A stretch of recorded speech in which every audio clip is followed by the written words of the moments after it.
Jerome Powell, you said that the termination of Jerome Powell cannot come fast enough. He says he won't leave even if you ask him to. Oh, he'll leave. If I ask him to, he'll be out of there. But I don't think he's doing the job. He's too late, always too late, a little slow, and I'm not happy with him.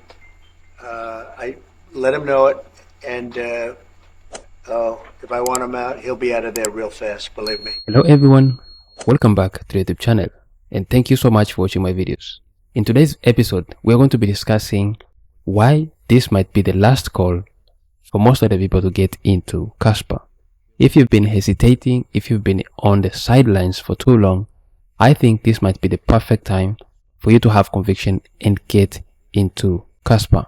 Now remember, everything I say is not financial advice, so stick around until the end of this video. We're going to be explaining why this might be a crucial moment for you to get into KASPA. Starting with this announcement from X.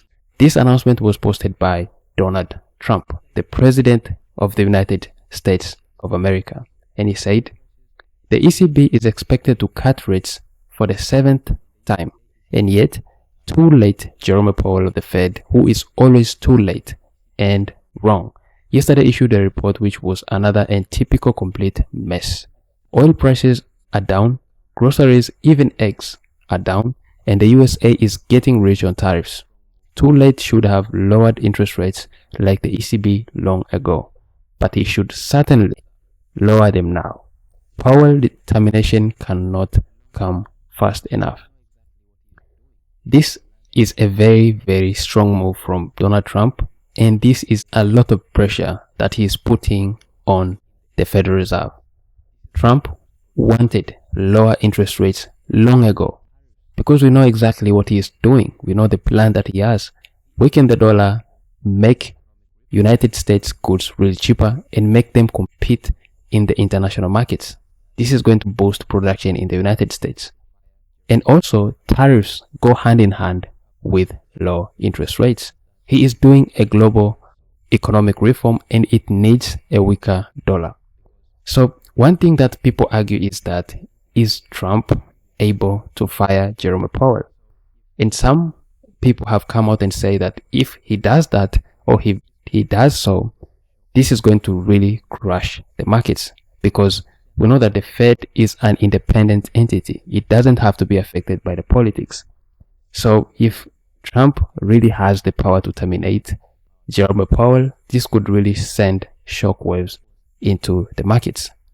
Now, one of the announcements, after this announcement, one of the people that came out and said, you know what, markets will crash if Trump has the power to fire Fed Powell. This was from Elizabeth Warren. So she is the senator, and she said something, and I'll just quote from this CNBC website, and he said, the comments from Warren, a frequent Powell critic on CNBC, came hours after Trump wrote on social media post that the Fed chair termination cannot come fast enough. So she said, I have tangled with Powell on a regular basis about both regulations and interest rates. Warren acknowledged in her remarks at the New York Stock Exchange. But understand this, if Chairman Powell can be fired by the President of the United States, it will crash the markets in the United States. She thinks that if Donald Trump really fires Jerome Powell, it is going to really send shockwaves in the markets, and the US companies are going to be really, really affected. But what I think is that now Jerome Powell is under pressure. And when Jerome Powell is under pressure, you can see it historically. He is going to really lower interest rates too fast. And when he starts lowering interest rates, he lowers interest rates too low. This happened in the previous term of Donald Trump, whereby Donald Trump was actually pressuring Jerome Powell to lower interest rates. And what happened? He lowered the interest rates too low. So the money printer is out, and now the Fed and most of the major central banks are going to start printing money. When they start printing money, one of the industry that really benefits from this is the crypto industry.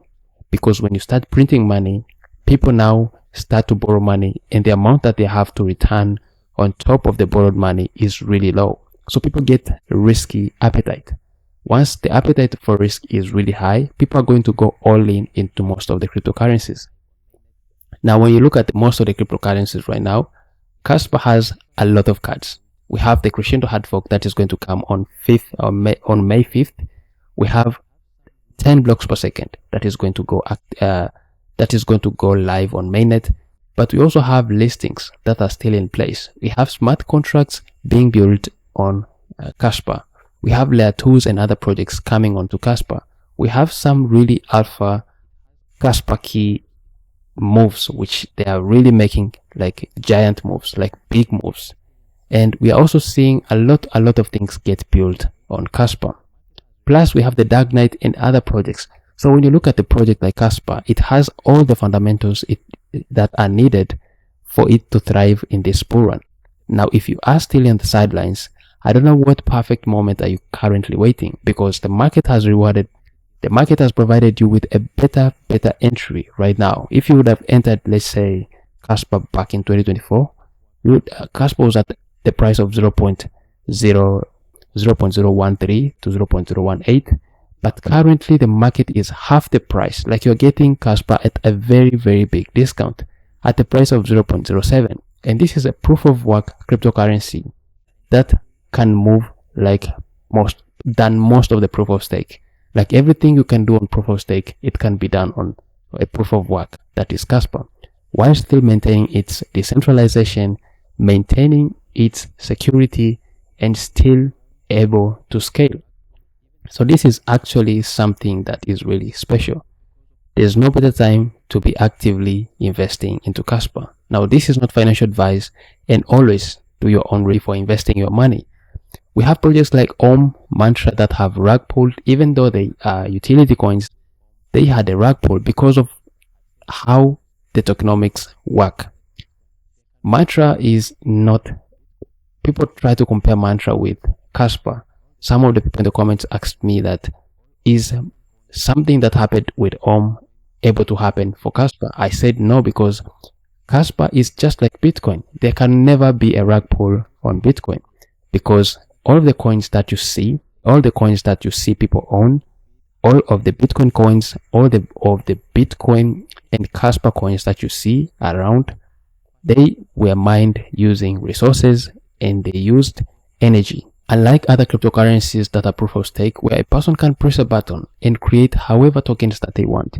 So the cryptocurrencies that are created in that fashion, it is really easy to manipulate the tokenomics, like what happened with or Mantra token, because there was a change in the tokenomics of this cryptocurrency.